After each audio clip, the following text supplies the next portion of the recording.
Enjoy live music? Want to support a local up-and-coming artist? The Vancouver Adapted Music Society wants you to join us on July 26th at the Blesson Spinal Cord Centre to celebrate Rachel Ransom's debut album, 6710. Rachel and her band will be performing the album live from 6:30 to 8 p.m. Tickets are by donation. For more information, visit the Vancouver Adapted Music Society on Facebook, at VAM Society on Instagram, or our website at www.vams.org. We hope to see you there. Hello, and thank you for tuning into Discover Stories on Reimagine Radio. My name is Tanya, your host and a student intern with VAMS while completing my social justice practicum. Today, I have the pleasure and honor of talking with Sandra Pronteau. She is a Cree-Metis Indigenous lady originated from the Pas, Manitoba, a survivor of the 60s scoop growing up in Winnipeg. Sandra arrived in BC during the mid-1980s and is a proud mother of 4 adult children and a grandparent to one. She is known for her past activism work for children within the Vancouver School Board and advocacy for inner-city families who face daily socio-economic challenges in a fight for equal education rights.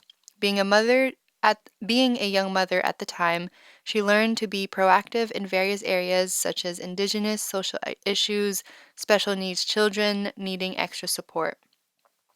Over the years, she connected with the downtown Eastside area through enormous volunteer work and was a support worker through Union Gospel Mission within the Women and Family Service Department through the Stabilization Program. She's currently a part of Dawn Canada Hummingbird, Feminist Disability Coalition, and serving on the board of directors for AWAN and Disability Foundation Canada. Hi, Sandra. How are you today?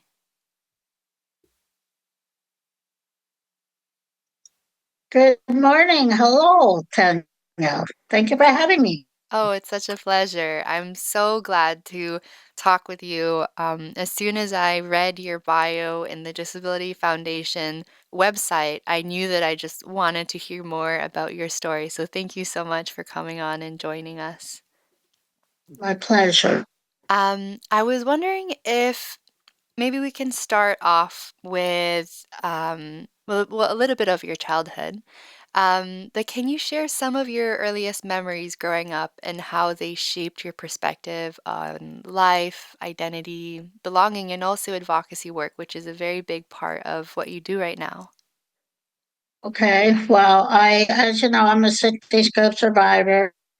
I came from a small town called The Paw, which is right on the Saskatchewan River, and it's like about where we lived was a very Portage. It's a very remote area where you can only go there by train in the summer or by boat. And in the wintertime, you have to go on the wintering ice road, which is the lake, to get there. And so, again, a very small community, very remote. It had no water, no electricity. Plumbing wasn't good. So due to that, I was born with my birth defect. And a lot of people don't talk about it, but we know, like, over the years, I managed to put 2 and 2 together that the water contamination is the result of many of our children have been born with various types of disability aside polio, which was like very well rapid back in those days. Many of the Indigenous children were often hospitalized. And if you were born with various types of disability, that's where you end up. So I did have a lot of good experience. I had some nightmarish moments in the hospital, and being Indigenous, that didn't really help. So people, if you're not aware, Winnipeg is known as being one of the most racist cities in Canada. And we have a high number of Indigenous population as well in Manitoba too. So I just wanted to point that out. I was apparently a premature baby when I was born. I'm the 13th child that my mother had, and it was not an easy thing for my mom having to give me up, not knowing what she was signing on the dotted line Yeah. when the ministry, convinced her, your daughter can get better, proper medical care. Because living in a remote community, you didn't have access to proper health care, and especially if you come from a very poor family. Yeah. Although we were poor, my mom and my dad were very proud traditional people that lived off the land. They hunt, gather, harvest. Um, Cree was their main language. They also spoke another language, but English went the third. So my mama did not have a lot of English or literature skills to read and write. Yeah. Yeah. Wow. Yeah, and do you have, because I know that you were also part of the foster care system. So do you still have a lot of the memories um back when you were with your family? Well, all I remember was the train ride. I Mm. mean, I remember the train ride, and I remember eating premium plus crackers. And to Mm. us, that was like a huge deal for us kids. Mm-hmm. Um, I remember my mom just sitting there, very blank expression. Mm. Um, so yeah, it was probably not a very good experience Right. for her to go on the train ride. I did live in Churchill at one time with a temporary foster family before they moved me to the city in Winnipeg. Mm-hmm. So I was probably about 3, 4 years old. Yeah. Um, so I did deal with a lot of bias, discrimination due to my birth defect. Mm-hmm. I was mislabeled of a lot of things, Mm-hmm. saying I could not walk, I would never learn, I would not Mm-hmm. take care of myself, and I would not live long. Basically, I was kind of like a waste Mm. in their eyes. They thought, well, we have a certainly, back in those terms, handicapped child Mm. that's probably not going to live long. So I was labeled all kinds of things, which I will not say on the radio, but in the Mm-hmm. 60s, Yeah. you know, the word retardation was what they used Mm. back in those days. Mm-hmm. And that's just how we treated Oh. most of the disabled children in the 60s. Mm-hmm. Yeah. No, it's definitely very, especially as, being a child and navigating these spaces, and being labeled such harmful, um, yeah, such harmful words, and also just being placed Hmm. into this box of not really being given a chance to live life on your own terms, and instead being told what you could or could not do. It's just like a huge sense of injustice. And I'm sure that experience also speaks to the work that you do now and how you also empower many other families. Right. Yeah. And if I may add to that, Mm-hmm. in the hospital, you were seen as a specimen by the doctors. Mm, I recall like standing in the auditorium on stage while all these doctors were sitting, watching and observing. I was mm, a specimen, mm. just people were staring at me, and Yeah, yeah. yeah. And it's, So I have memories of that. I remember having like electrical head scans. mm-hmm, They had child psychologists, psychiatrists, and I don't know if they ever shocked me or anything because mm, I was too little to remember any of that. But I do remember them putting stuff on my head, mm, you know. So yeah, and then I remember wearing a body cast, being, confined to a bed. There was a couple of Christmas I spent in a hospital. I recall that. I recall in the middle of the night, nurses coming in, giving me IV. Like that's a terrifying thing for a child, Yeah. a toddler, preschooler to experience that in the middle of the night, Yeah. being tortured like that. Yeah. Yeah. And No. then, yeah, so like I didn't have very good experience with the medical officials back in those days. Yeah. So, It almost. yeah, and to them, it was like, you know, um, they figured we didn't seem to feel or anything, like we didn't have any emotions, like we were inhumane. Yeah. That. And that, so yeah, later on in life, things changed. Mhm. Mhm. Yeah. Yeah, no, that the absence or the presence of empathy within any medical profession, I think, makes a huge difference for folks, for patients, for folks that just need medical attention and care. And especially, yeah, as you put it, being a child and being in those spaces alone is so scary and really can affect just the trajectory of life too. Um, and I'm sure that this blends into then this next question that I have for you. But what inspired you to become an activist for inclusive education and support women experiencing poverty and homelessness? Well, okay, so for the inclusive part of education was in the 60s, 70s, all disabled children were segregated away in an institutionalized environment, hidden from mainstream society. It was a school for children with different abilities. When I say different abilities, I'm talking about children with disabilities. But when we talk about different abilities, all of these children were gifted. They learn to accept and adapt.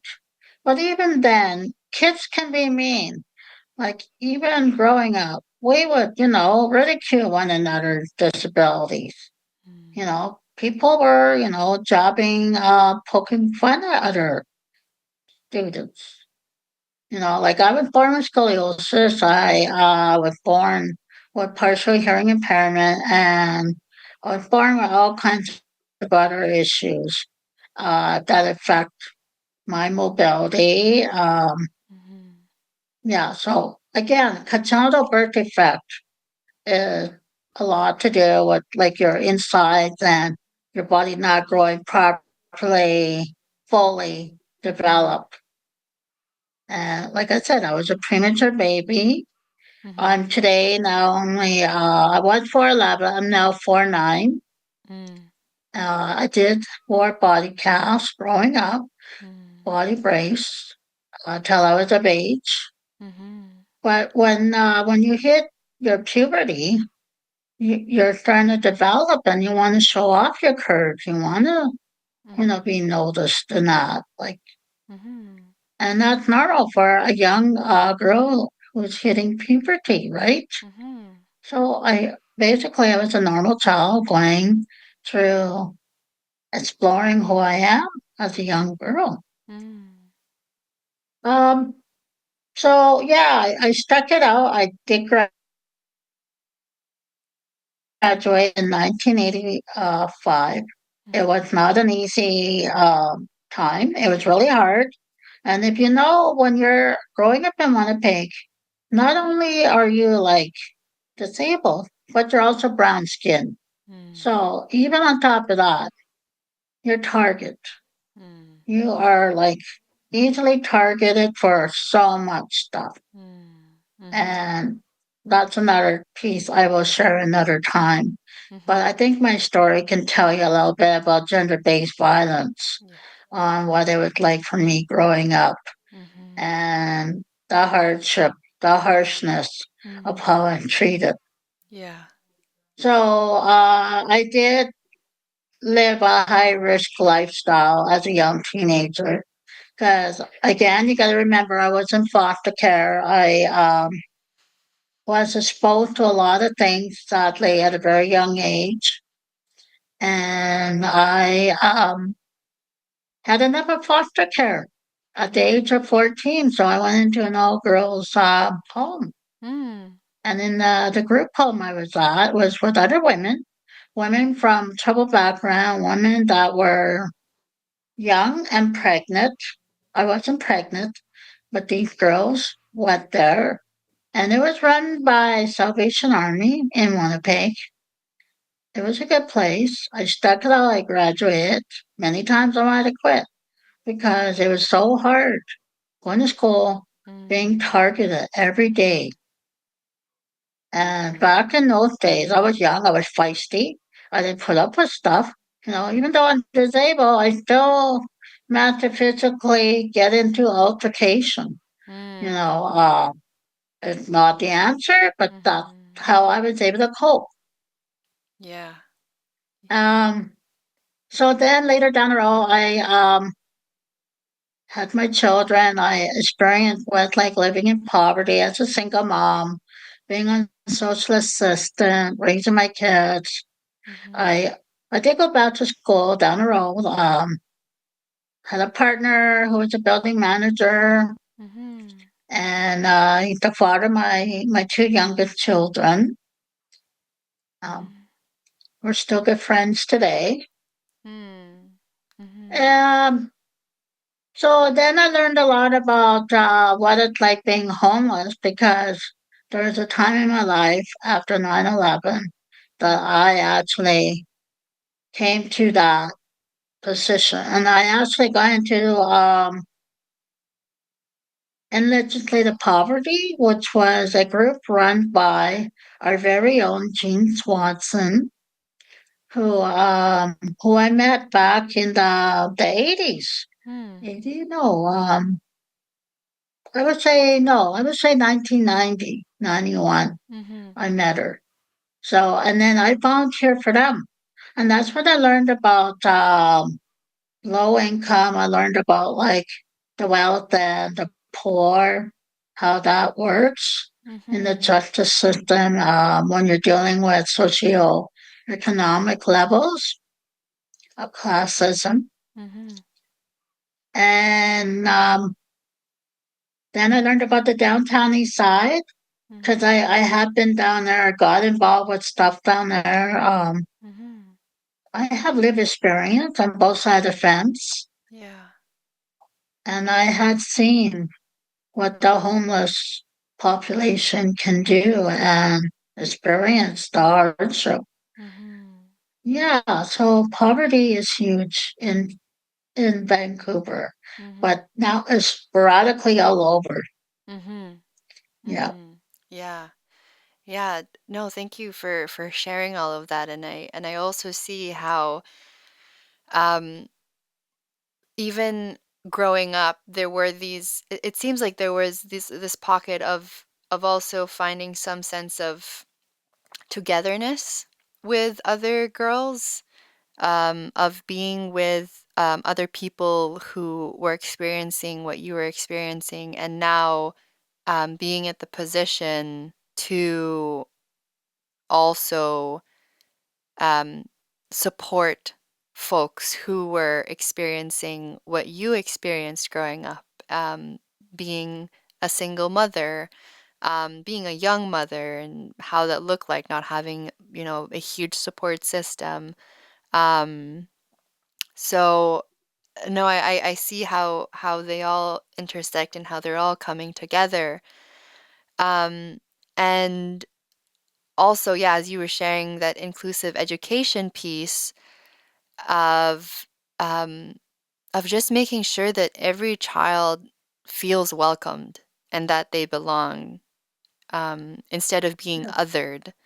Yeah, I think that's a very important piece, especially when there's, children, their brains are still developing, they're still trying to figure out um, their place in the world. Um, And many times looking for that place is really about looking for safety and looking for spaces in which they can somewhat feel themselves.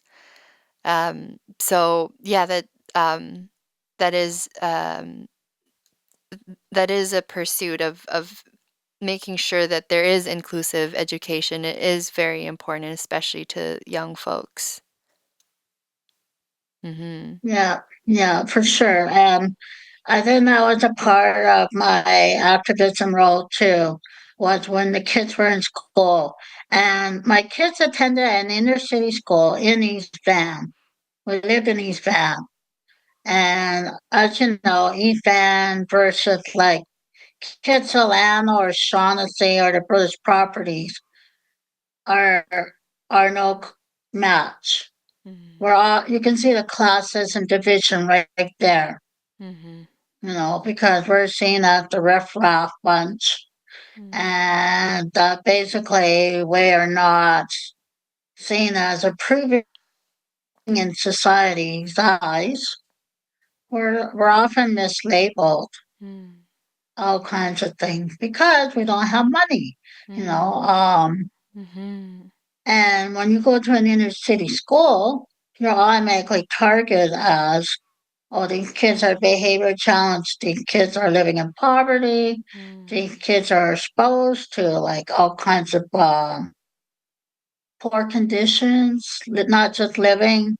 We're talking about addiction, high risk behavior. They assume these kids are behavior challenged. And so all of this was impacting the school. And so the school, there was a time where they wanted to cut our funding because they felt that our school wasn't worth it. And so there was a group of us parents who got together and advocated for the kids. And like I know my kids were targeted again, being, indigenous family. We were not always taken a liking. And I'm not just saying my family, but where we live, we had a high population of indigenous families because we had a lot of native housing projects, subsidized housing surrounding the area of the school. We had some really good, amazing, supportive teachers who can see there was some systemic racism going on. Yeah. And these kids, are young. They often knew they were being treated differently. Yeah. I know my kids would come home, sometimes crying, because they were in distress about learning. Yeah. They were feeling frustrated or feeling they weren't being treated the same. Right? Yeah. Yeah. So Yeah. that was the beginning of me advocating for the school system. Yeah. Wow. Yeah. And when was this? Was this, did you say it was like the 90, or was this the 2000s or 1990s? No, this would be like in the 90s. The 90s. So Yeah. like mid 90s up till 2000, right? Right. And like, yeah. Yeah. Yeah. No, I'm just like thinking about that time. Um, but yeah, I can imagine how that would also impact you, especially as a not only just a mother, but also as somebody who's felt othered growing up too, and also just the lived Well, experience of yeah. that. Mm-hmm. Exactly like my lived experience, like, oh, here we go again. Now we're dealing with the regular school system. This is totally different. I will not deny that there is some like concerns with some families and how the children would sometimes go to school hungry. And I'm not saying my kids, but in the community, or they were coming from families that were grieving, because maybe they didn't live with their mom and dad, maybe they lived with their aunts and uncles or their Yeah. grandparents. Yeah. Grandparents would take care of their kids, you know. Yeah, so and at that time I used to get a lot of kids coming over to my house. My place was like a respite kid home for kids that would Mm. just come and hang out. And I Mhm. would get three shifts of kids coming around. Mm. And these were neighborhood kids. So they felt safe in our home Mm. because our place was a sober environment. Mm. And they would come around and hang out because they needed a break from whatever they were dealing with in Mm. their home. Mhm. Sometimes they just wanted to play with my kids, play with their games, like.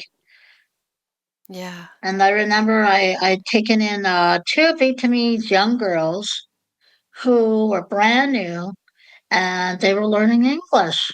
And I Mm. was helping them with their reading.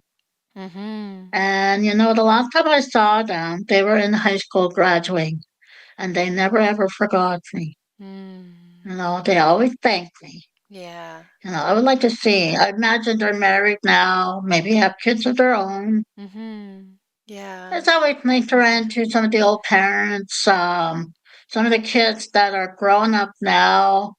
They Mhm. reconnect with my kids. It's always nice. So Mhm. at least some did not make it. Yeah. Yeah. Yeah. But it also, So there's good, there's bad. There's always a trade off yeah. in life. And that's just how it is. Yeah. And that is also such a testimony to the need to feel safe and the need Yeah. for spaces where children can feel like they're not too much, that they are being accommodated for. Um, so no, that is really beautiful, and I'm glad that those kids had that space. And I'm also wondering, what changes would you like to see in the way societies and institutions support Indigenous folks and also folks with disabilities? Well, we often overuse the word truth and reconciliation. And Mm, to me, that's like lip service words. And I think, you need to apply it in action. mm, Like, there's so many say, oh, we're going to do this, we're going to do that. Well, first of all, teach it in the school system. mm, Get the parents to learn and understand mm, instead of thinking that we're all like getting handouts, because none of that is true. That is all such a myth. mm, We don't get handouts. mhm, So many of my friends and allies I know in my world have done amazing stuff. I have like professor friends. I have friends that are running their own businesses. I have friends with disabilities that are doing extremely well. mm, And I met some amazing people. And like put aside classism. mm, Like that is the worst discriminatory thing to do. mm, That whoever invented that, it was just unnecessary. We're mhm, all people. We're all here for a short time. mm, Life is too short to mm, ponder on why should we have division. mm, mhm. I always tell people treat your neighbors how you want to be treated. Yeah, yeah. I try to teach my own kids that. Mhm, So if you want respect, you get respect by showing respect. mhm, If you want equality, give equality. mhm, mhm, If you're hungry, give them something. mm, It's all about kindness. It isn't mhm, about greed. It isn't about power. mm, I mean, where does that all go when your life is over? mhm, Nowhere. It's just diminish in the air. mhm. Yeah. Again, we're here for a short time. Be mindful, show some love, respect, and kindness, and you'll Mhm. get that all Yeah. back twice the length. Mm. Oh, that's so beautiful. That is very beautiful. And I love how you bring it back to connections, being in connection to other people, being in relation to other people, and really seeing the humanness in each other and also in Yep. yourself. Because Yep. you're right, like all of this wealth that we accumulate, whether it Hmm. be through health or monetary or relationship or whatever, they're only really experienced in this lifetime. And any of that material wealth that you do accumulate, where does it go? I mean, it either passes on to somebody else, that's usually how it goes, or it goes back to the government. Yep. But really, it's really fascinating because in my personal belief system, I also do think that life is way more fulfilling and meaningful when we live it for other people and we live Yep. it with other people. Exactly. You gotta make sacrifices. You Mhm. gotta like the old saying, scratch my back, I scratch yours. You Mhm. know, Yeah. give and take, and you'll get in return. Yeah. It isn't about take, take, take. Mhm.